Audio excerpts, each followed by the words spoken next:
Nos últimos dias nós acompanhamos o fiasco, o vexame, a piada que foi a ida de Bolsonaro ao G20. Foram 5 dias repletos de humilhações pessoais para Bolsonaro que acabaram se estendendo para humilhações a todos os brasileiros e para o Brasil no modo geral.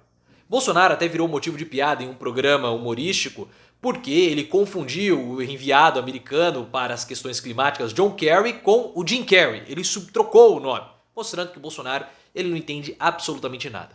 Só que a viagem foi um fiasco tão grande, mas tão grande, que até ministros e aliados do Bolsonaro no Palácio do Planalto reclamaram da falta de reuniões bilaterais, como eu vou ler para vocês a reportagem da Bela Megali do jornal O Globo.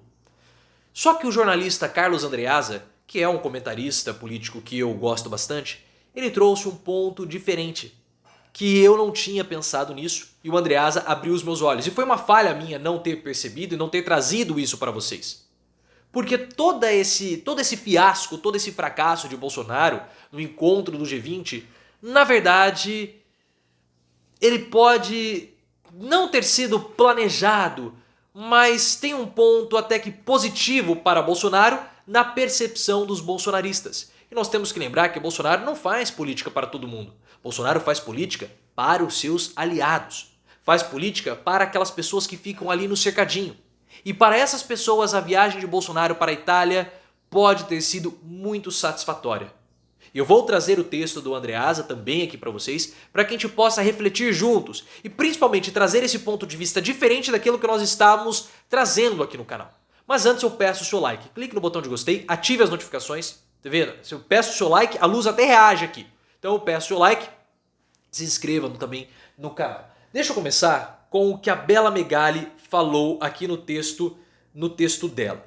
Falta de agendas de peso de Bolsonaro no G20 é criticada até por integrantes do governo, porque o Bolsonaro não realizou reuniões bilaterais importantes. Na verdade, as conversas que ele teve foram conversas em paralelo ali, informais, com os líderes que estavam ali nas salas com o Bolsonaro. Momento de quase de descontração coletiva. O Bolsonaro não teve reuniões bilaterais importantes. Na verdade, ele teve duas. Primeiro, com o presidente italiano, o que é de praxe, porque é o país que recebe o G20, ou seja, a Itália tem ali o seu anfitrião e ele vai receber todos os líderes por conta de uma cordialidade.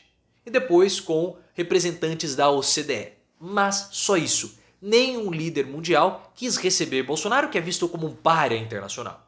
Isso nós conversamos, falamos que foi um fiasco, mas o Palácio do Planalto falou o seguinte: membros do governo afirmaram à coluna que a falta de reuniões bilaterais de peso de Bolsonaro foi um fato ruim e notado pelas demais lideranças. Só que o Carlos Andreasa, e aí vamos entrar no texto dele, ele trouxe um ponto importante. Porque o Bolsonaro ele gosta de cultivar a imagem que ele é o antissistema. Foi assim que ele venceu as eleições de 2018 e é assim que ele espera vencer as eleições de 22. Na verdade, ele passou todos esses 3 anos de governo falando que ele era o antissistema.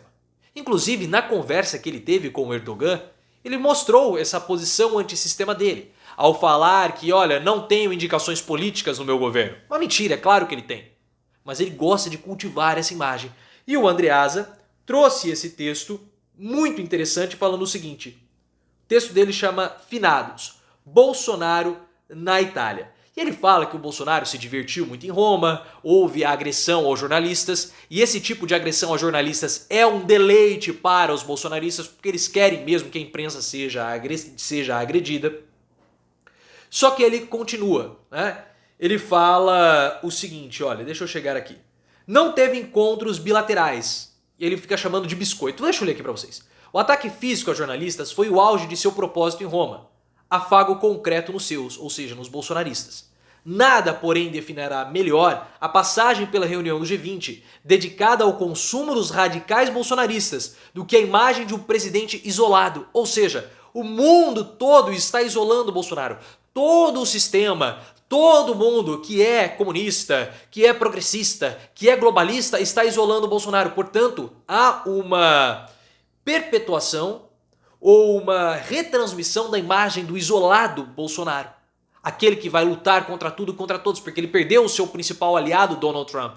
E agora, a batalha de Bolsonaro, o objetivo de Bolsonaro, o destino de Bolsonaro fica mais difícil. Portanto, ele precisa da sua ajuda. Eu não tinha pensado nisso que o Andreasa pensou. E foi uma falha minha, admito. Porque nós estamos construindo essa ideia há muito tempo, há mais tempo antes do que toda a imprensa. E o Andreasa percebeu, e o Andreasa colocou. E ele inclusive falou que o Bolsonaro não tem apreço pelas instituições republicanas. O Andreasa percebeu. E nós aqui não percebemos, por isso que esse vídeo é importante. Porque traz um refresco, traz um outro panorama, um outro ponto de vista que a gente aqui acabou falhando. E ele continua. Nada, porém, do que o Bolsonaro isolado. Tem método. Aquele que não se mistura, que não se adequa, que não se conforma à liturgia burocrática da União Europeia, que não sabe e não quer dançar a música globalista. Aí ele fala, biscoito. Não teve encontros bilaterais, biscoito. Não ficou em rodinha de saguão com Trudeau e Macron, biscoito. Não deu aperto de mão no primeiro-ministro italiano, o anfitrião, biscoito. À vontade apenas com garçons, falando de futebol. Um homem simples, né? Mais biscoito. Nós, os elitistas, nos escandalizamos, ou seja, biscoito. Eis o roteiro que alimenta o populista autocrático eleito contra o sistema, que em casa tem Ricardo Barros como líder do parlamento.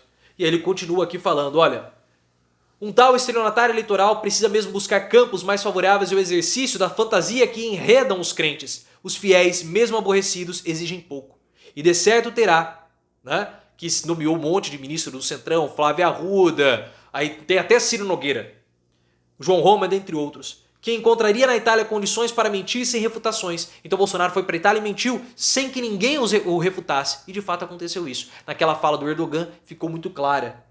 Não sendo improvável que a frustração dessa expectativa tenha robustecido a selvageria contra a imprensa. Biscoito.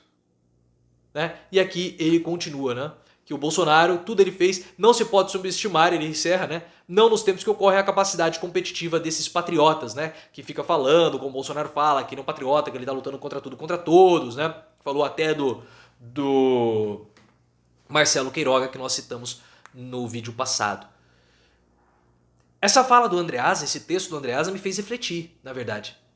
Porque aliados do governo criticaram a ida dele ao G20. Mas será que Bolsonaro se importou de fato com isso? Cabe a reflexão. O texto do Andreasa é um texto que nos dá um chacoalhão, nos dá uma... Opa, acorda aí, meu amigo. Talvez não seja assim como vocês estão pensando, não. Então eu gostei do texto, né? Gostei do texto do Andreasa, quis trazer para vocês e vamos jogar aqui na roda nos comentários essa discussão. O que vocês acharam disso? É importante nós refletirmos nesse momento para nós não errarmos como nós estamos talvez errando, hein? Mas deixa aí nos comentários o que você achou do texto do Andreasa. Se inscreva no canal, ative as notificações, me siga no Instagram, canal Profiléu, e também no Twitter, @ProfiléuOficial.